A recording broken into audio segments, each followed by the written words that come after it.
Atmospheric conditions prone to fog development, so the National Weather Service already issuing a dense fog advisory for overnight tonight into the very early morning start. So officially goes into place at midnight, remains in place until 9 a.m.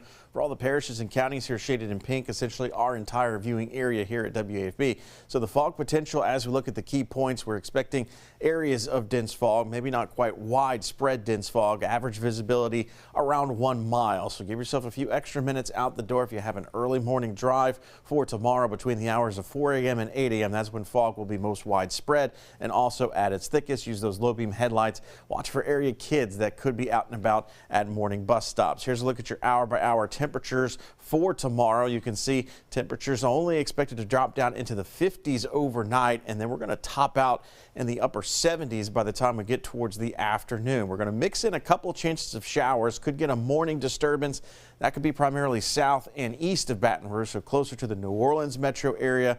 And then we could have a secondary round as the cold front begins to slip in during the evening hours. So this will be kind of late afternoon into the early evening on Thursday for maybe round number 2. So let's show you what that looks like here with Futurecast. Now for the rest of today, we're going to have what could be a passing sprinkle or two embedded within this mostly cloudy and overcast conditions. So if you see anything, it's hardly going to be measurable, hardly going to be enough to really wet the pavement. As we look towards Thursday, here comes that disturbance number 1. You can see how it may pass to our south and southeast, kind of impacting more the south shore and north shore of Lake Pontchartrain as opposed to inland areas here around around East Baton Rouge and West Baton Rouge parishes around the metro area. But then we get the front in here as we go into Thursday evening, so you can see just after dark how we have this almost broken line of showers working its way through ahead of the cold front. So that slips through during kind of the evening drive time, and then by the time we get towards mid to late evening hours,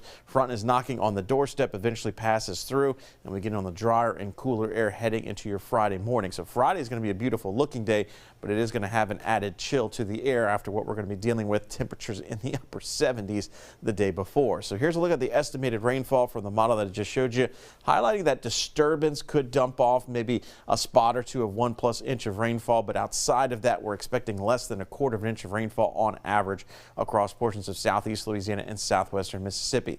So this next cool down tied to that front is really only going to be kind of clipping us and then moving out pretty quickly. So you see how the cold air dives towards the south into Friday morning, but watch what happens as we go into the weekend. That starts to exit and we start to see the jet stream beginning to flatten out. So more of a west to easterly wind flow in the mid and upper levels, and maybe at the surface already starting to see a southerly wind flow as we head into the weekend. So because of that, we're going to be dealing with widespread warming trend heading across much of the western half of the country going into the Christmas week, and we'll be in on that as well. Here is a look at that temperature trend. So kind of putting the brakes on the warming trend with this next front Thursday night, but it's only a temporary break because we're heading right back to where we were with highs in the mid 70s. Now we should be having highs in the mid 60s, so we're going to be several degrees above normal as we go into that weekend before Christmas. So in terms of shopping weather, it's going to be very warm. You just got to dress into short sleeves. And then as we head towards maybe holiday season parties, also similarly